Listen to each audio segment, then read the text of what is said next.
사랑하는 성도 여러분, 우리는 계속해서 마태복음을 통해서 예수 그리스도의 복음의 능력을 우리가 듣고 그분이 얼마나 우리에게 소중하고 우리에게 생명의 창세기를, 새로운 인생의 기원을 만들어가는가를 배워오고 있습니다. 오늘 특별히 그러나 2장 13절과 23절의 말씀을 보면은 어두운 면이 있습니다. 하나님의 놀라운 구속의 사역이 이루어지는 가운데 이 마귀가 공중권세 잡은 이 어둠의 세력들이 하나님의 백성들을, 하나님의 교회를, 하나님의 사람이 메시아를 죽이려는 이런 모습도 우리가 보게 됩니다. 과연 그러한 계획들이 성공할까요? 결론적으로 그렇지 않죠. 마지막 승리자는 우리 하나님이십니다. 우주의 창조자이십니다. 하나님 외의 모든 것은 피조물입니다. 피조물과 창조자는 격이 다르고 차원이 다른 것입니다. 우리의 영안을 떠서 이 차이를 보셔야 됩니다. 우리가 단순히 신앙생활한 것이 아니라 우리는 차원이 다른 세계와 그분을 바라보고 있는 것입니다. 오늘 마태복음 2장 13절과 15절에 하나님께서 하나의 위험을 보여줘서 하나님이 피하게 하는 모습이 나옵니다. 그들이 떠난 후에 주의 사자가 요셉에게 현몽하여 이르되 헤롯이 아기를 찾아 죽이려 하니 일어나 아기와 그의 어머니를 데리고 애굽으로 피하여 내가 내게 이르기까지 거기 있으라 하시니 요셉이 일어나서 밤에 아기와 그의 어머니를 데리고 애굽으로 떠나가 헤롯이 죽기까지 거기 있었으니 이는 주께서 선자를 통하여 말씀하신 바 애굽으로부터 내 아들들을 불렀다함을 이루려 하심이라. 이 막중한 위기 속에서도, 이 어려움과 공공과 죽음의 앞에 속에서도 사실 이 모든 것이 하나님의 계획 속에 있었다는 것입니다. 하나님의 이미 약속된 예언을 성취하고 있다는 것입니다. 결국 이 말씀은 호세아서 11장 1절의 말씀을 성취하고 있는 것입니다. 호세아서 11장 1절에 이런 말씀이 나옵니다. 이스라엘이 어렸을 때 내가 사랑하여 내 아들들을 애굽에서 불러냈거늘. 이것은 궁극적으로 포로된 백성들을 불러내는 선지자의 예언입니다. 그러나 주님이 그 대표가 돼서 오늘 그 모든 것이 성취되고 진정한 포로된 이스라엘 백성들을 생명으로 구원하시는 이가 예수 그리스도인 것을 보여주고 있습니다. 사랑하는 성도님, 이것은 깊은 내면에서 큰 신학적 의미를 가지고 있습니다. 예수님께서 이집트로 내려간다는 것은 곧 예수님이 장차 있을 십자가에 달리시는 것을 예표하는 것입니다. 그리고 그분을 하나님께서 이집트에서 불러낸 것은 주님이 십자가의 죽음 속에 있었지만 아버지 하나님께서 다시 생명의 부활로 인도할 것을 예표하는 것입니다. 우리의 신앙은 죽음으로 끝나지 않고 생명의 부활로 나타날 것입니다. 이것은 하나님의 백성들이 새로운 출애굽기, 아니 새로운 창세기를 쓸 것을, 이 나라가 도래하고 있는 것을 선포하고 있는 것입니다. 결국 마태복음이 이 본문에서 강조하는 것은 예수 그리스도 안에, 이 복음의 능력 안에 하나님의 백성에 대한 약속의 구원이 이제 막 시작되고 있다는 것입니다. 새로운 창세기가 시작되고 있는 것입니다. 사랑하는 성도 여러분, 우리는 마태복음 1장에서 놀라운 소식을 접했습니다. 아브라함과 다윗의 아들 예수 그리스도를 통해서 새로운 창세기가, 새로운 역사가, 새로운 근원이 시작되고 있음을 배웠습니다. 이제 마태복음 2장에서는 새로운 모세, 마치 그 예수님의 그 모습이 우리가 오후 예배에 다루는 그 출애굽기의 모세의 인생과 너무나 흡사합니다. 그 새로운 모세인 예수 그리스도 안에서, 새로운 모세인 예수 그리스도의 이집트로 피난 가는 것과 그곳에서 나오는 과정을 통해서 새로운 생명의 출애굽기가 있음을 보여주고 있는 것입니다. 이것은 다시 말하자면 마태복음 1장이 예수 그리스도의 창세기를 말한다면 마태복음 2장은 이 어린 아이, 이 어린 메시아를 통해서 이 출애굽을 하고 새로운 구원의 역사를 써가고 있는 것을 보여주고 있는 것입니다. 주님의 이 어린 시절이 단순히 그냥 태어나는 것으로 끝나는 것이 아니라 하나님의 놀라운 성경의 예언을 성취하고 있고, 그 예언의 성취가 결국은 우리에게 생명으로 와닿는 것을 보여주고 있습니다. 그만큼 우리 주님의 모든 삶은 우리에게 중요한 것입니다. 이것을 좀 더 우리가 구체적으로 한 사람과 장소로 이동해 가면서 말씀을 보도록 하겠습니다. 마태복음 1장은 특이하게도 한 사람을 소개합니다. 예수 그리스도. 그는 바로 아브라함과 다윗으로부터 나온 한 아이, 한 사람을 얘기합니다. 오늘은 마태복음 2장을 통해서 어떤 장소적인 측면에서 예수님의 예언의 성취를 보여주고 있습니다. 곧 베들레헴에서 이집트로, 다시 이스라엘로, 그리고 최종적으로는 나사렛에 안착해서 예수님의 생애를 시작하는 모습을 보여주고 있습니다. 이것은 전문용어로 신학적 자리, 신학적 지형도라는 얘기를 쓰고 있습니다. 좀 더 구체적으로 얘기한다면 베들레헴은 다윗 왕의 고향입니다. 결국 베들레헴에서 태어났다는 것은 예수님이 다윗의 아들, 바로 그 메시아라는 것을 보여주는 것입니다. 이집트에 내려간 것은 이스라엘 백성들의 노예 생활을 보여주고 있는 것입니다. 우리의 영적인 상태를 보여주고 있는 것입니다. 하나님이 없이는, 그리스도 없이는 우리는 영원한 육신의 노예뿐만 아니라 죽음의 노예 속에 있는 우리의 모습을 보여주고 있는 것입니다. 그리고 라마의 통곡이 나오는데 곧 보겠지만 이것은 단순히 통곡으로 끝나는 것이 아니라 하나님께서 포로된 백성을 언약 가운데 데려오겠다는 약속의 말씀인 것입니다. 그래서 라마는 포로기를 얘기합니다. 궁극적으로 하나님께서 이 포로기에 있는 우리를 회복하시는 것입니다. 다시 이스라엘로 갑니다. 이스라엘은 예수 그리스도의 은혜 안에서, 하나님의 은혜 안에서 이스라엘 왕국이 탄생하는 것을 보여줍니다. 그러나 그것으로 끝나는 것이 아니라 우리의 예수님은 어디까지 가죠? 나사렛까지 갑니다. 나사렛. 여러분, 이 나사렛은 성경에 나오기 때문에 굉장히 특별한 동네로 생각하지만 베들레헴이나 예루살렘하고는 전혀 차원이 다른 마을입니다. 실질적으로 나사렛은 이 성경 외에는 자료가 없습니다.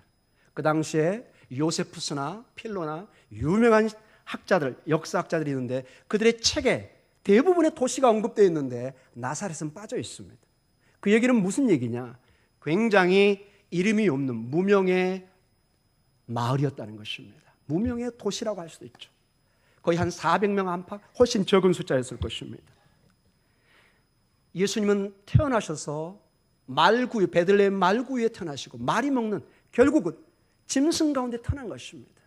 모든 자신을 낮추셔서 우리를 높이시기 위해서 마구에 나시고 그 이름도 없고 빛도 없는 나사렛에서 자라나십니다. 누구를 위해서요? 우리를 높이기 위해서. 당신을 낮추시고 우리를 높이십니다. 사랑하는 성도 여러분, 우리가 하나님을 높이시면 그분이 우리를 높이십니다. 우리가 그분을 찬양하고 예비하면 하나님은 우리를 축복하십니다. 이것이 성경적인 원리인 것입니다. 이런 내용을 보면서 우리 예수님의 조금 전문적으로 구속 역사의 진행적인 축소적인 면을 좀 보도록 하겠습니다. 조금 어려운 단어인데 제가 설명해 가도록 하겠습니다.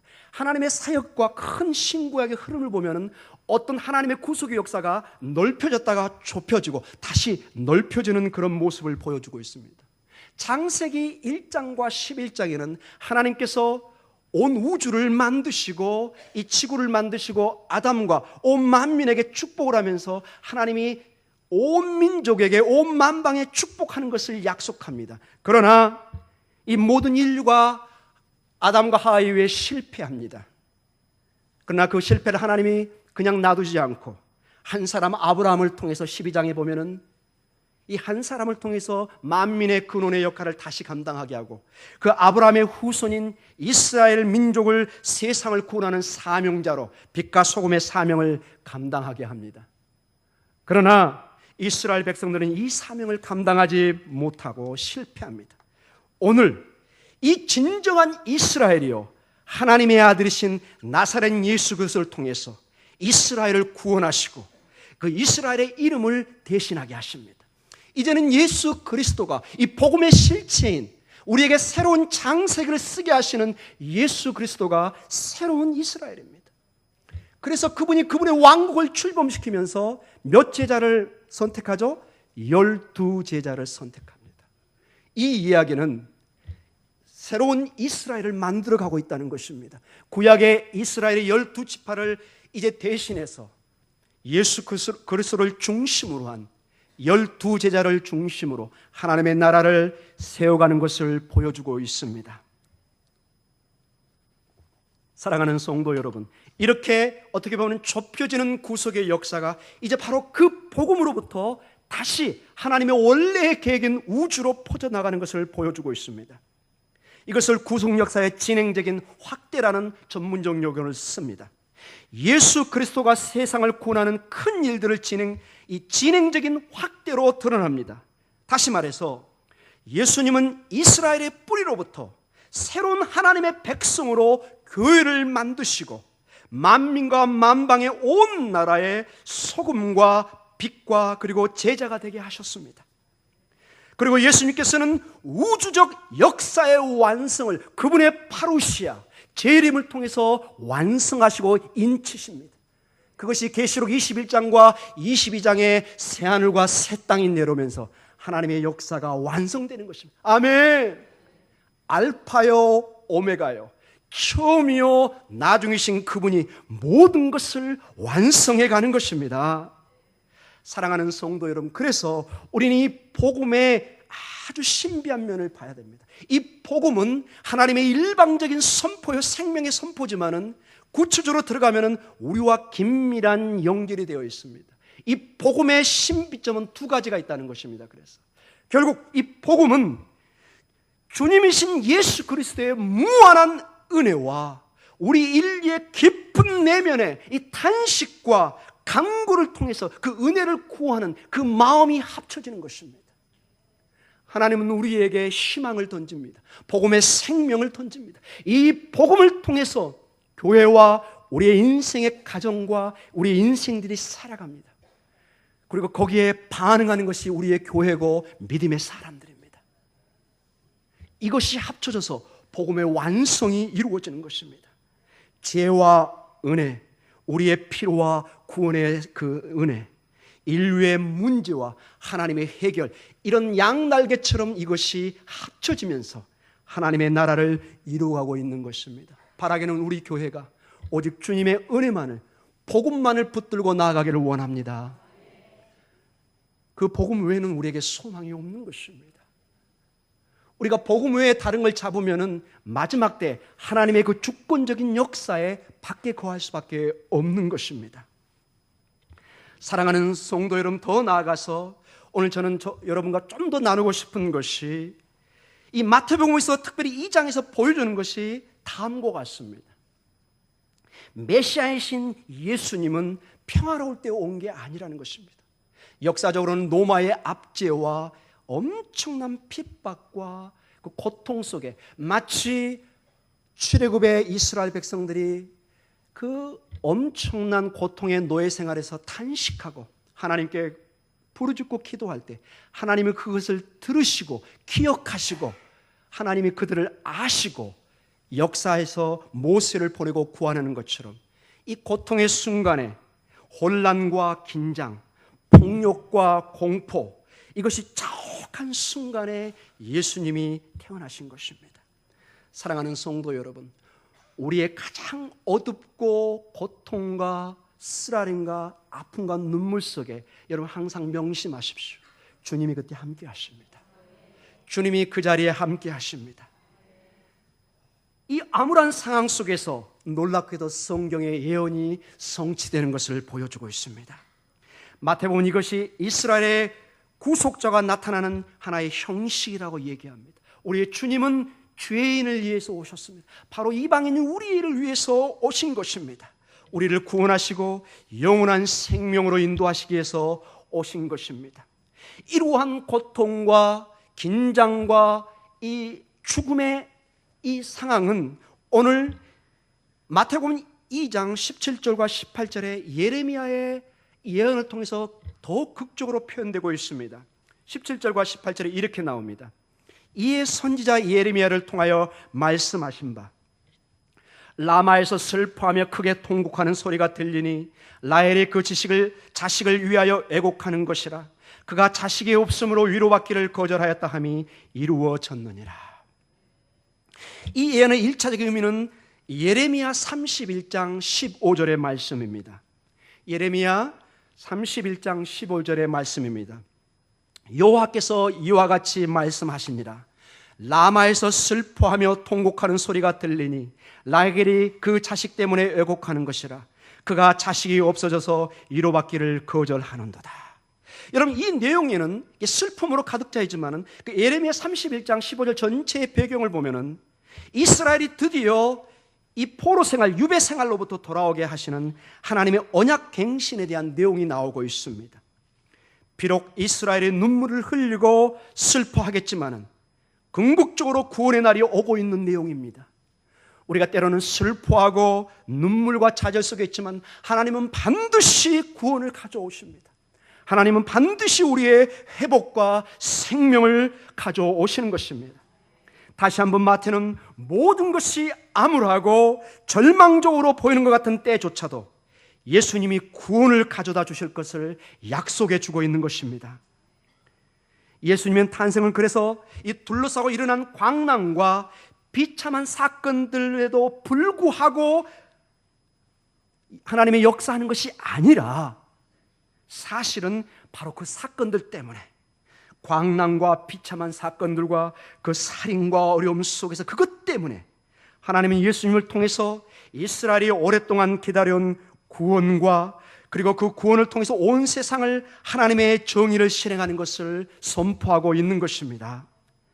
사랑하는 성도 여러분, 이제 결론적으로 여러분과 저에게 도전의 말씀을 나누기를 원합니다. 첫째로, 하나님은 자기의 자녀를, 자기의 백성을 반드시 지키십니다. 하나님의 계획 밖에서 일어나는 어떤 일도 없습니다. 그리고 하나님의 계획은 결코 좌절되거나 실패하는 경우가 없습니다. 오늘 본문에서 보면 헤롯 왕이 잔인한 의도를 가지고 어린 예수님을 위협하고 죽이려고 하지만은 하나님은 그 일을 미리 아시고 요셉에게 꿈을 통해서 이집트로 피하라고 하십니다. 이게 13절의 내용입니다. 그리고 헤롯 왕이 죽자 19절 23절에 꿈에 다시 나타나서 다시 약속의 땅으로 돌아가도록 말씀을 하고 계십니다. 이것은 하나님이 전적으로 우리의 인생을 주관하고 계시다는 것입니다. 우리의 나음과 우리의 삶과 우리의 죽음과 우리의 모든 것을 우리의 눈에 보이지는 않지만은 그 하나님께서 절대적으로 주관하고 계시다는 것입니다. 이것을 여러분 잊지 마십시오. 때로는 우리의 인생이 하나님이 저 멀리 있는 것처럼 보이고 하나님이 우리를 관여 안 하는 것처럼 보이지만은 하나님은 함께 하십니다. 그러나 여기에서 다시 한번 여러분과 저에게 도전하고 싶습니다. 방금 제가 얘기했던 것처럼 이러한 어려움과 공경이, 죽음의 고통이 우리 가정에, 내 개인에게, 우리 교회에 다가올 때는 너무너무 이게 아프고 힘든 문제입니다. 더 심각한 것은 우리가 기도하고 간구하고 철화를 하고 예배를 드는데도 하나님의 음성이 안 들리는 것처럼 보일 때, 하나님의 사랑은 나와 멀리 떨어져 있고 하나님 마치 나를 배반하는 것처럼 보이고 하나님은 세상만 좋아하고 나를 좋아하지 않는 것처럼 보였을 때 여러분, 우리의 마음은 갈기갈기 찢어질 때가 있습니다. 사랑하는 성도 여러분, 제가 강아지를 사랑해서 늘 얘기하지만은 여러분, 강아지가 가장 힘들 때가 어떨 때일까요? 맛있는 거 안 줬을 때? 여러분, 딱 하나입니다. 주인이 자기를 버렸을 때. 이 강아지에게는 그게 바로 지옥입니다. 그 강아지를 저 호텔에, 저 수련회 좋은 장소에 가도 소용이 없습니다. 이 강아지에게 필요한 것은 주인입니다. 맞습니까? 주인을 떠났을 때. 반대로 우리의 삶에, 여러분, 우리 인생에서 가장 슬픈 게 무엇일까요? 다른 건 다 견뎌낼 수 있지만 나를 사랑했던 가족이, 심지어는 내 부모가 나를 버렸다고 생각했을 때 이것은 회복이 불가능합니다. 이것은 깊은 우리의 내면의 상처로 우리를 갈기갈기 찢어놓습니다. 우리 신앙에도 한번 연결해 보십시오. 수십 년, 때로는 50년, 60년, 40년, 20년, 10년 수많은 시간을, 때로는 내가 모태신앙에서 내 부모부터, 할아버지 때부터 신앙생활해온 가정 속에 하나님의 음성이 안 들리고 고통이 다가왔을 때 우리는 정말로 이해하기 힘들 때가 있습니다.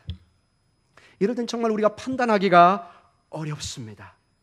그래서 여러분, 우리 신앙은 반드시 기억해야 되는 것이 예수 믿는 것이 절대로 이런 고통과 슬픔이 없다는 것이 아닙니다. 저는 때로 다른 교회에 있을 때 이런 항의를 받아본 적이 있습니다. 목사님, 아니 AA 집사님이 저를 전도할 때는 예수 믿으면 만사가 형통하고 축복받고 그냥 가정이 잘 되고 사업이 잘 된다고 믿고 그것만 믿고 왔는데 제가 속았네요. 아니 어떻게 예수 믿자마자 저희 가정이 쪽박을 찹니까? 어떻게 제 남편이 더 구박을 하고 제 아내가 더 구박을 하고 사업이 더 안 되고 애들은 아프고 대학도 막 떨어져 버리고 막 도대체 당신의 하나님은 어떤 하나님입니까? 이런 식으로 질문을 해올 때 무척 저도 곤란합니다. 사랑하는 성도 여러분, 우리가 교회 와서 이제 신앙생활 하면은 우리가 현실을 보게 됩니다. 우리의 신앙생활은 결코 만만한 나이브한 어린아이 신앙이 아니라는 것. 여기는 굉장한 신앙의 성숙을 요구합니다. 때로는 십자가를 요구합니다. 때로는 고통과 광야의 생활이 있다는 것을 알게 됩니다.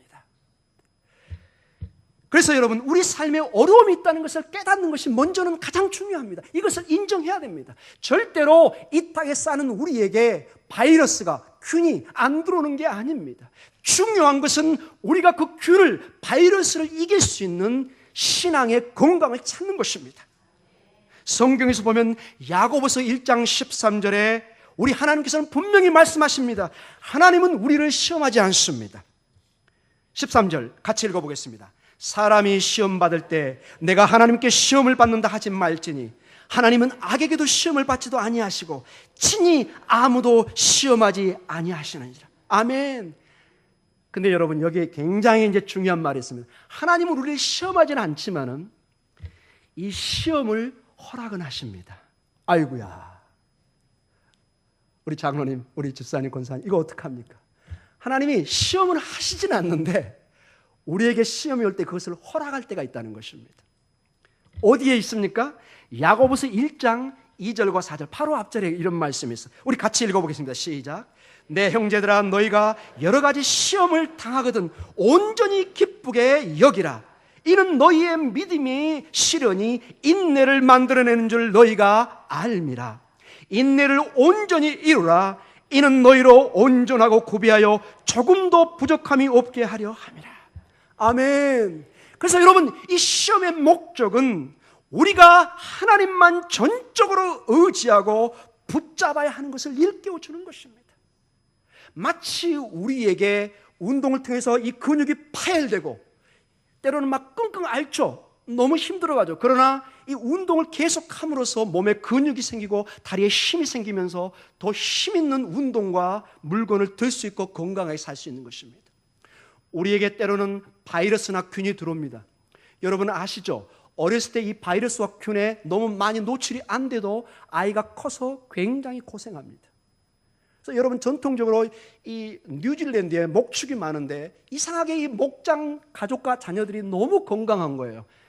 보면은 가장 그 안 좋은 환경 속에서 똥과 그 냄새와 먼지 속에서 병이 많이 들어야 될 텐데 너무 건강한 거예요. 조사를 해봤더니 일찍이 이 아이들이 그 농장에서 그 농장의 균과 바이러스에 노출이 돼가지고 면역이 생긴 거예요. 그래서 커서 웬만한 게 와도 다 몸이 알아서 대항을 하는 거예요. 할렐루야. 우리 신앙도 마찬가지입니다.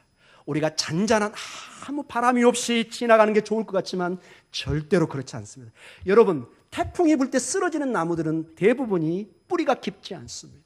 여러분, 태풍이 불고 바람이 분다는 것은 그 나무가 그 바람에 서기 위해서 점점 뿌리를 밑으로 대게 되어 있습니다. 그래서 든든히 이 땅을 살아가도록 나무가 쓰는 역할을 하는 것입니다. 여러분, 태풍을 우리는 때로는 좋아하지 않습니다. 그러나 태풍이 불어야 됩니다. 그래야 바다의 녹조가 없어집니다. 어떤 그 전체의 어떤 순환을 가져오게 되는 것입니다. 그때는 힘들지만은 이 자연 환경의 비와 이런 바람은 너무나 중요한 것입니다. 이것이 바로 하나님이 만든 세상의 원리입니다.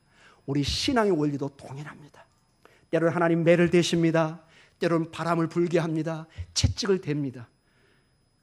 바로 우리가 하나님의 사랑하는 자녀이기 때문에 그렇습니다. 자녀를 하나님이 채찍을 떼시고 더 나은 길로, 더 성숙한 길로 하나님의 든든한 아들과 딸로 키우기 위해서 그것을 주시는 것입니다. 그래서 우리의 삶에 심각한 공경과 어려움을 만났을 때 모든 일이 잘못되어 간다고 생각할 때는 특별히 여러분, 우리 주님의 겟세마네 기도를 생각해 보시기 바랍니다. 마가복음 14장 36절에 이런 말씀이 있습니다. 같이 읽겠습니다. 시작. 이르시되 아빠 아버지여, 아버지께서는 모든 것이 가능하오니 이 잔을 내게서 옮기시옵소서. 그러나 나의 원대로 마시옵고 아버지의 원대로 하옵소서 하시고, 우리 주님께서 지금 십자가에 달려 죽기 직전에 있습니다. 아버지, 여기서 아빠는 아바라는 아람어 단어입니다. 아주 친근하게 쓰는 단어입니다. 아바 아버지, 어찌하여 나를 버리십니까? 할 수만 있으면 이 잔을 옮겨주십시오. 여러분, 실질적으로 신학적으로 이 순간만큼은 아버지께서 그 아들이신 예수 그리스도를 버리는 것입니다. 모든 인류의 죄악을 거기에 올려서 희생 제물처럼 그때는 관계를 끊는 것입니다. 어둠 속으로 보내는 것입니다. 이 고통이 얼마나 컸던지 주님은 직접 이렇게 말씀하십니다. 라마 라마 라마 라마 라마 뭐죠? 라마 사박타니. 죄송합니다. 외웠는데 잊어버렸네요. 하나님이요 하나님이요 어찌하여 나를 버리셨습니까? 여러분, 하나님이신 그 아들 예수 그리스도가 기도가 이렇습니다. 아버지, 어찌하여 나를 버리셨습니까? 어찌하여 라마라마 사박타니. 그러나 주님은 이런 모습을 보여줍니다. 우리에게 본을 보여주신 거죠. 그러나 나의 온대로 마옵시고 아버지의 온대로 하옵소서. 주님은 아십니다. 아버지의 뜻이 결국 승리한다는 것을. 비록 고통 속에 끊어지는 그런 아픔이 있지만 반드시 부활로 일으켜 세우실 것을, 죽음을 통해서 부활의 영광을 주실 것을 그는 알았던 것입니다. 이것은 이미 믿음의 조상인 아브라함을 통해서 보여줬습니다. 아브라함이 장세기에 그 눈에 넣어도 아프지 않는 그 사랑하는 자식을 칼로 정말 죽이려고 합니다. 하나님이 놀래가지고 아브라함아 아브라함아, 그 원어에 보면은 막 하나님이 놀래가지고 이제는 막 제발 잠깐 너 그러지 말고 저 옆에 좀 봐라. 그때 믿음의 눈을 보니까 뭐가 보이죠? 양이 딱 안 보였습니다. 사실은 저게 딱 있습니다. 여러분, 믿음의 눈으로 볼 때 하나님의 예비하심이 보입니다. 여호와의 이레와 하나님의 그 축복이 보이기 시작할 것입니다. 고통 너머의 하나님의 축복을 보시기 바랍니다. 고통 너머의 하나님의 예비하심을 보시기 바랍니다. 그분은 우리를 인도하시고 반드시 우리의 공경에서, 죽음에서 부활로 인도해 내실 것입니다. 사랑하는 성도 여러분, 그래서 우리에게는 로마서 8장 28절의 고백이 너무나 중요하고 간증이 될 것입니다. 로마서 8장 28절을 같이 읽겠습니다. 시작. 우리가 알거니와 하나님을 사랑하는 자 곧 그의 뜻대로 부르심을 입은 자들에게는 모든 것이 합력하여 선을 이루느니라. 아멘. 그분은 결국 선으로 우리를 갚으실 것입니다. 마지막으로 저는 이 말씀으로 도전을 주고받고 싶습니다. 이 사악한 세상에서 하나님은 반드시 구원으로 승리하십니다. 하나님을 모르는 세상은 계속해서 마치 헤롯처럼 하나님의 백성들을, 교회를 괴롭히고 핍박하고, 이것이 세상의 역사입니다. 여러분, 그렇습니다. 세상은 악에 의해서 그 성격이 규정됩니다. 여러분, 그래서 이 세상의 두 면을 보셔야 됩니다. 하나님이 세상을 이처럼 사랑하사 독생자를 주셨으니 이는 저를 믿는 자마다 멸망치 않고 영생을 얻게 하는, 그 세상은 좋은 세상입니다. 하나님이 정말로 세상을 아름답게 창조했습니다. 그런 면에서 세상은 살만한 곳입니다. 세상은 아름다운 곳입니다. 그러나 세상은 또 다른 야누스의 얼굴을 가지고 있습니다. 하나님을 떠난 세상, 하나님을 대적한 세상, 죄악이 있는 세상은 하나님의 세계를 대적합니다. 교회를 핍박합니다. 마치 헤롯처럼 하나님의 백성들을 죽이려고 달려들고 있습니다. 이 동전의 양면처럼 이 두 면을 반드시 세상을 살아갈 때 봐야 되는 것입니다. 그래서 성경은 우리가 이 땅에 살아가나 이 땅의 주인이 아니고 나그네, 순례자로 얘기하고 있는 것입니다. 사랑하는 성도 여러분, 그래서 세상이 말하는 윤리적 기준이나 도덕적 삶을 우리가 본받아서는 안 됩니다. 절대로 안 됩니다. 한 예로 낙태나 동성연애나 결혼, 마약 사용, 이런 것들을 인권이란 내용으로 우리에게 나올 때는 단호하게 반대해야 됩니다. 하나님께서 여자와 남자를 통해서 건강한 가정을 약속해주고 우리에게 축복으로 주셨습니다. 하나님이 금지하고 하나님이 하지 말라고 그러는데 지금 우리나라보다 세계는 너무나 지금 심각합니다. 저는 정말 심히 두렵습니다. 제가 여기서 이제 몇 년 목회할 때 동성연애 커플이 와가지고 목사님 줄에 서주세요. No, no, no. 안 됩니다, 이 교회는. 여러분, 이게 정말 가까이 와 있습니다. 그리고 인권이라는 이유로 이것을 지지하고 교회까지 비난하고 있습니다. 교회는 너무 옹색하고 좁고 어떻게 이런 것도 이해 못하냐, 이 민주사회에서. 여러분, 거듭 강조합니다. 교회는 민주사회에 있지만 교회는 민주사회가 아닙니다. 좀 심하게 얘기하겠습니다. 하나님이 지배하는 곳입니다. 여기는 어떤 다수의 의견으로 뜻을 관철하는 곳이 아니에요, 여러분. 우리가 어떤 일들을 해갈 때 투표도 하고 그러지만은 진리 앞에서는 여러분 투표할 수 없는 거예요. 하나님이 하지 말라고 그러면 하지 말아야 되는 거예요. 하면 죽는 거예요. 그리고 그걸 허용하면 저도 심판대에 서야 되는 거예요. 하나님이 금지하는 것은 하면 안 됩니다. 구약은 돌을 쳐서 극형에 쳤습니다. 우리 교회는 이 세상적인 기준과 윤리가 절대로 민주주의나 인권의 이름으로 들어오는 것은 단호하게 막아야 될 것입니다. 그러나 이러한 이슈와 이런 것들을 우리가 또한 지배당해서는 안 된다. 목사님, 뭐 저렇게 하고 피켓 들고 나가서 우리 막 대항해 들고 저기 광화문 가야 되는 거 아닙니까? 목사님 너무 교회에서 잠잠히 기도만 하고 있는 것 같아요. 예, 저는 좀 잠잠한 편입니다. 사랑하는 성도 여러분, 제가 주장하는 건 이렇습니다. 우리의 최상의 태도가 피켓을 들고 가서 동성애 반대, 낙태 반대, 마약 반대, 이것도 좋지만은 저는 제가 이 교회 와서 목회 철학을 얘기했던 것처럼 복음을 선포하는 것을 저는 선포합니다. 사랑하는 성도 여러분, 우리는 세상 사람들이 복음을 듣고 변하지 않는 이상 절대로 저들의 삶이 변하지 않는다는 것을 너무나 잘 알고 있습니다. 여러분, 아무리 우리가 그들을 말리고 아무리 피켓을 들어도 반드시 그것을 지지하는 사람은 나오게 되어 있습니다. 이게 세상의 원리입니다. 아무리 여러분 분신 자살을 하고 막으려고 해도 반드시 교회의 법에 대적하는 사람은 나오게 되어 있습니다. 그래서 방법은 뭐냐? 복음을 만나서 그 사람이 변화되는 길밖에 없는 것입니다. 복음이 들어와서 그 사람이 이 죄악을 깨닫고 이것이 하나님의 뜻과 세상에 바르지 않다는 것을 알고 삶을 변화시켜야 되는 것입니다. 복음만이 저들을 변화시킬 수 있습니다. 우리 목동중앙교회는 복음만을 선포할 것입니다. 복음으로 우리의 영혼이 변화되어서 그 변화된 영혼들이 사회에 나가서 힘있게 건강한 사회인이 되고 하나님의 백성으로 자라나는 것입니다. 결론적으로 말씀을 마치겠습니다. 사랑하는 성도 여러분, 인간의 역사에 있어서 악이 끝까지 승리하는 경우는 절대로 없습니다. 하나님께서 이스라엘 백성들을 이집트 노예 상태에서 구원하셔서 약속의 땅으로 인도해 내셨습니다. 다윗의 아들이요 그 가지신 메시아가 구세주이시고 그분이 탄생했습니다. 새로운 이제 역사가 시작된 것입니다. 이제 더 이상 악은 그 앞에 존재할 수가 없습니다. 하나님 아버지께서 세상의 악의 상징인 헤롯으로부터 구원을 주셨습니다. 이와 같이 하나님 아버지께서 우리를 괴롭게 하고 유혹했던 세상의 악들과 어둠의 영으로부터 반드시 구원하실 것입니다. 이집트로부터 예수님의 그 귀환을 약속의 땅으로 보낸 것은 마치 하나님께서 우리 교회를 반드시 구원하고 승리의 길로 인도하시는 것을 인치시고 보증하시는 것입니다. 하나님께서 궁극적으로 자기 백성을 구원하시고 승리케 하십니다. 우리 교회는, 우리 목동중앙교회는 이 복음의 확신과 능력 속에 오늘도 담대하게 나아갈 것입니다.